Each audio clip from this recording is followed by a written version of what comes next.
decide.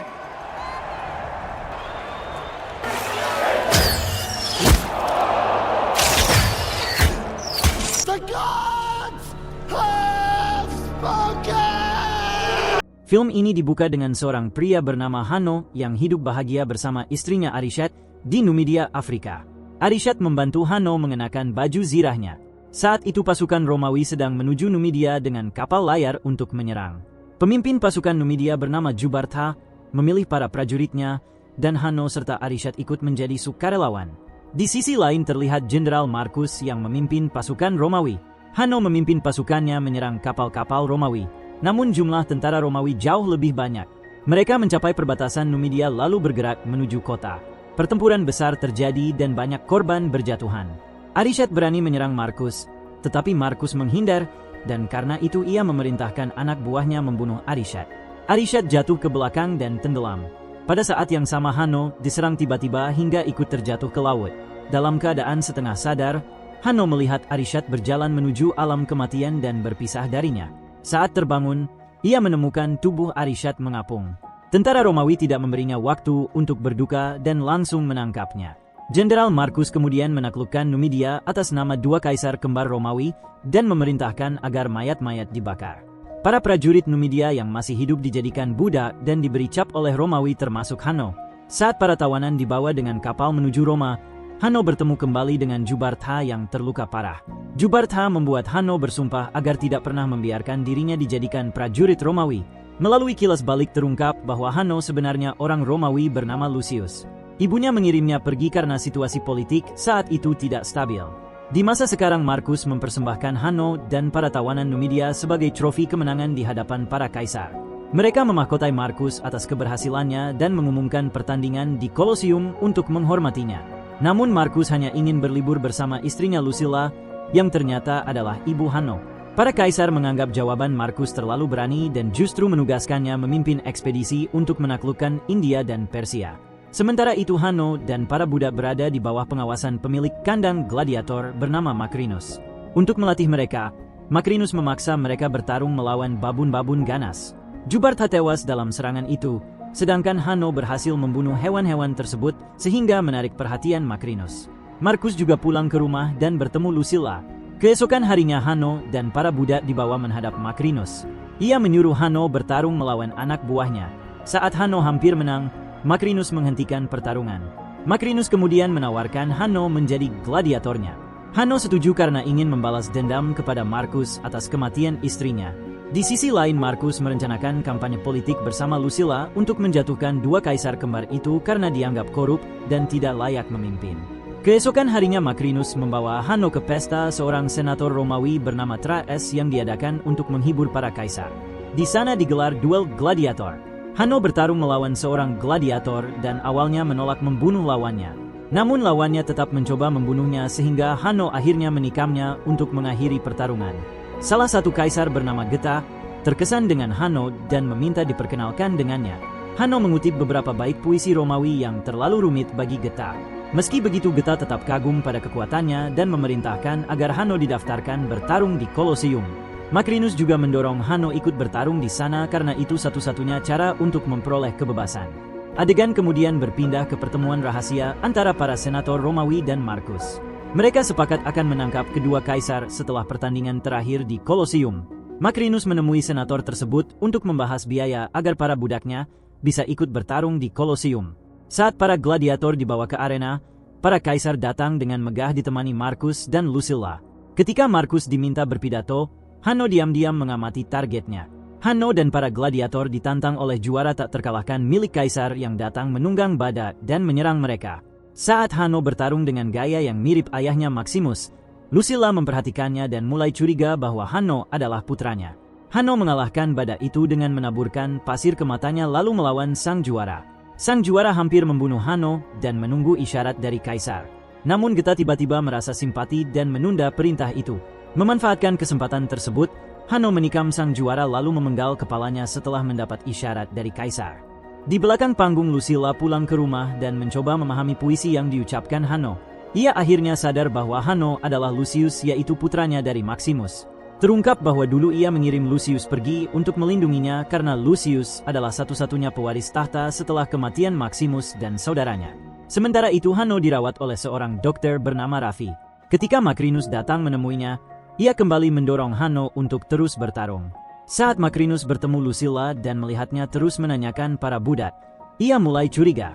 Ia kemudian memeriksa informasi tentang anak Lucilla yang hilang dan menduga bahwa Hanno sebenarnya adalah Lucius. Lucilla lalu menggunakan koneksinya untuk menemui Hanno di penjara. Namun Hanno sudah membenci ibunya karena merasa ditinggalkan. Saat Lucilla mencoba menjelaskan kebenaran, Hanno justru berteriak menyuruhnya pergi. Lucilla kembali menemui Marcus dan mengungkapkan identitas asli Hanno. Ia memohon agar Marcus menyelamatkannya sebelum rencana penjatuhan kaisar dilakukan. Marcus setuju, tanpa menyadari seorang pelayan diam-diam menguping percakapan mereka. Keesokan harinya Hanno berlatih keras dan kembali diperiksa oleh Dr. Raffi yang mulai menjadi temannya. Saat tiba di Kolosium untuk pertarungan berikutnya, ia mengetahui bahwa ia harus melawan pasukan Persia di arena yang dipenuhi air dan hiu. Para petarung diberi kapal kecil untuk bertempur. Hanno dan para gladiatornya menyerbu pasukan Persia. Dalam pertarungan itu Hanno sempat menembakkan panah ke arah Marcus tetapi meleset. Pada akhirnya tim Hanno mengalahkan pasukan Persia dan memenangkan pertarungan. Setelah pertandingan selesai, para penjaga menanyakan siapa yang menembakkan panah tersebut, tetapi tidak ada yang mengkhianati Hanno. Tak lama kemudian Senator Traes mengetahui rahasia Lucilla dari pelayan yang menguping. Ia lalu berkonsultasi dengan Macrinus karena tahu Macrinus tidak akan rela kehilangan gladiator terbaiknya. Para kaisar akhirnya diberi tahu tentang rencana itu. Ketika Marcus mengirim pasukan untuk menyelamatkan Hanno dari penjara Macrinus, para penjaga kekaisaran justru menangkap Lucilla dan menahan Marcus sebelum misi itu berhasil. Mereka dibawa menghadap para kaisar yang marah besar karena merasa dihianati. Kaisar Caracalla ingin langsung memenggal kepala Marcus, tetapi Geta menahannya. Akhirnya diputuskan bahwa Marcus dan Lucilla akan dieksekusi di depan umum. Namun Macrinus memberi usulan lain kepada para kaisar. Ia menyarankan agar Marcus dipertemukan dengan Hanno dalam sebuah pertarungan di arena. Keesokan harinya, Raffi melihat Hanno di ruang para gladiator. Hanno memperhatikan sebuah nama yang telah dicoret dari daftar pejuang hebat di dinding. Raffi memberitahu bahwa nama itu adalah milik Maximus. Hanno teringat pernah bertemu dengannya saat masih kecil dan mengagumi keberanian serta kebaikannya, meskipun saat itu ia belum tahu bahwa Maximus adalah ayahnya sendiri. Sementara itu, para penjaga kekaisaran membelenggu Lucilla di Kolosium dan mengumumkan hukuman untuk Marcus, yaitu bertarung melawan 4 penjaga kekaisaran. Marcus dengan berani berhasil membunuh mereka semua. Namun Lucilla khawatir dengan rencana berikutnya dari para kaisar. Ketika Marcus dibawa untuk melawan Hanno, mereka berdua sama-sama terkejut. Marcus mencoba menenangkan Hanno, tetapi Hanno telah lama menunggu kesempatan untuk membalas kematian istrinya. Marcus berusaha membujuknya agar berhenti, namun Hanno tetap menyerang. Saat kaisar memberi isyarat agar Marcus dipenggal, Marcus justru menyerahkan diri. Ia mengungkapkan identitas asli Hanno di depan semua orang dan mengatakan bahwa ia rela mati di tangannya karena menghormati ayahnya Maximus. Sikap itu membuat Hanno akhirnya juga menyerah. Para kaisar lalu memerintahkan penjaga untuk menghabisi Marcus dengan panah hingga ia tewas. Melihat hal itu, Hanno bertanya kepada penonton apakah ini cara mereka membalas jasa salah satu pejuang terbesar Roma. Mendengar itu, kerumunan mulai marah. Sementara itu Macrinus memilih pergi bersama para budaknya. Ia kemudian bertanya kepada Hanno mengapa ia tidak memanfaatkan kesempatan untuk membunuh Marcus. Hanno menjawab bahwa ia memilih melepaskan dendamnya. Saat berbicara tentang masa depan Roma, Macrinus mulai mengkritik Raja Aurelius. Hal itu membuat Hanno curiga dan mempertanyakan identitas aslinya, tetapi Macrinus tak menjawabnya. Diam-diam ia telah merencanakan untuk menjatuhkan kedua kaisar itu. Di Kolosium, rakyat yang marah menuntut keadilan atas kematian Marcus. Hal itu membuat kedua kaisar bingung dan bertengkar hingga Caracalla pergi dengan marah. Macrinus kemudian menunjukkan dukungannya kepada Geta dan berjanji akan membawa Caracalla kembali. Namun sebenarnya ia memutarbalikkan keadaan. Ia menghasut Caracalla agar melawan Geta dan meyakinkannya bahwa mereka bisa memerintah bersama. Diprovokasi oleh Macrinus, Caracalla menemui Geta dengan pisau. Geta mencoba menyadarkannya, tetapi Macrinus tiba-tiba muncul dan membantu Caracalla membunuhnya. Di ruang gladiator, Lucilla datang menemui Hanno untuk terakhir kalinya. Hanno yang telah berubah meminta maaf atas kematian Marcus. Lucilla memaafkannya dan menyerahkan cincin milik Maximus. Setelah Caracalla pergi, Macrinus memperlihatkan kepala Geta yang telah dipenggal kepada para senator sebagai peringatan. Ketika ia meminta kendali atas tentara kekaisaran, Senat langsung menyetujuinya. Macrinus kemudian mengunjungi Lucilla di penjara dan mengungkapkan bahwa dulu ia pernah menjadi budak ayahnya, Raja Aurelius. Ia datang untuk membalas dendam dan berencana menghancurkan sistem dinasti di sana. Langkah pertamanya adalah menyingkirkan Lucilla. Sementara itu Hanno akhirnya mengakui identitasnya sebagai Lucius di depan Raffi. Ia memberikan cincin itu agar ditunjukkan kepada pasukan Marcus sebagai bukti untuk membawa mereka kembali ke Roma. Raffi setuju membantu dan memberikan kunci semua sel penjara kepadanya. Pada malam hari Kolosium dipersiapkan untuk festival besar. Keesokan paginya Raffi menyampaikan pesan Lucius kepada pasukan Marcus.